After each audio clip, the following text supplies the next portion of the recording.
Genesis 21. The Lord kept his word and did for Sarah exactly what he had promised. She became pregnant, and she gave birth to a son for Abraham in his old age. This happened at just the time God said that it would, and Abraham named their son Isaac. 8 days after Isaac was born, Abraham circumcised him as God had commanded. Abraham was 100 years old when Isaac was born. And Sarah declared, "God has brought me laughter. All who hear about this will laugh with me. Who would have said to Abraham that Sarah would nurse a baby? Yet I have given Abraham a son in his old age."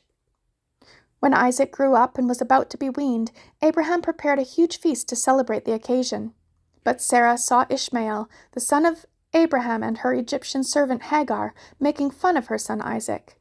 So she turned to Abraham and demanded, "Get rid of that slave woman and her son. He's not going to share the inheritance with my son Isaac. I won't have it." This upset Abraham very much because Ishmael was his son. But God told Abraham, "Do not be upset over the boy and your servant. Do whatever Sarah tells you, for Isaac is the son through whom your descendants will be counted. But I will also make a nation of the descendants of Hagar's son, because he is your son too." So Abraham got up early the next morning, prepared food and a container of water, and strapped them on Hagar's shoulders.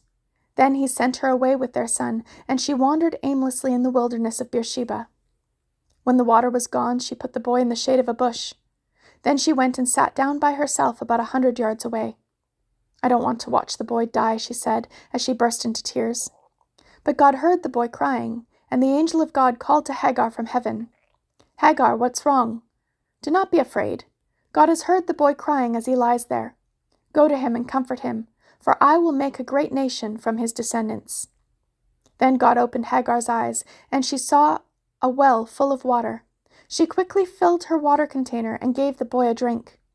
And God was with the boy as he grew up in the wilderness. He became a skillful archer, and he settled in the wilderness of Paran. His mother arranged for him to marry a woman from the land of Egypt. About this time, Abimelech came with Phicol, his army commander, to visit Abraham. "God is obviously with you, helping you in everything you do," Abimelech said. "Swear to me in God's name that you will never deceive me, my children, or any of my descendants. I have been loyal to you, so now swear that you will be loyal to me and to this country where you are living as a foreigner." Abraham replied, "Yes, I swear to it." Then Abraham complained to Abimelech about a well that Abimelech's servants had taken by force from Abraham's servants. "This is the first I've heard of it," Abimelech answered. "I have no idea who's responsible. You've never complained about this before." Abraham then gave some of his sheep, goats, and cattle to Abimelech, and they made a treaty. But Abraham also took 7 additional female lambs and set them off by themselves. Abimelech asked, "Why have you set these 7 apart from the others?" Abraham replied, "Please accept these 7 lambs to show your agreement that I dug this well." Then he named the place Beersheba, which means well of the oath, because that was where they had sworn the oath. After making their covenant at Beersheba, Abimelech left with Phicol, the commander of his army, and they returned home to the land of the Philistines. Then Abraham planted a tamarisk tree at Beersheba, and there he worshipped the Lord, the eternal God. And Abraham lived as a foreigner in Philistine country for a long time.